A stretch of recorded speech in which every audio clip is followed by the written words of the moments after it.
একদম কুকুৰৰ ভয়ত চাই লৈ মানে কুকুৰ খেলিবলৈ বাগানত চাহ দিবলৈ কাৰণে আহিছোঁ। আজি কিন্তু ৰাস্তাটো ভাল দেই। আজি ৰাস্তাটো ভাল, আজি বেয়া নহয়।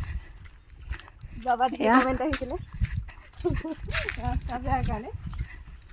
আজি অকণমান এখন বেয়া আছে আৰু এতিয়া ৰ'দ দিছে যে শুকাইছে আৰু এইডাল পেলাওঁ হ'ব লাগিব। লৈ ব'লা আকৌ ওলাব মানে কুকুৰে খেদিছিলে। দুইজনীকে কুকুৰে খেদিলে, সেইকাৰণে দুজনীয়ে দুডাল লৈ আহিছোঁ। এইফালে ভনীমাই চাই দিয়া।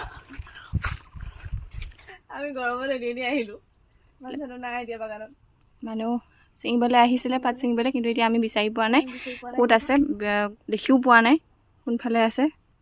এই শীত মানুহ দুজন দেখিছোঁ, এতিয়া ক'তবা আছে ধৰিব পৰা নাই। হয়নে নহয় আকৌ ফোন কৰিব লাগিব। ইমান দূৰ খোজকাঢ়ি আহিলোঁ এই গৰমত, তালে ভাগৰ লাগি গৈছে। যাবগৈ লাগিব নি ঠিক নাই। আমি চাহ এতিয়া নিজে খাওঁ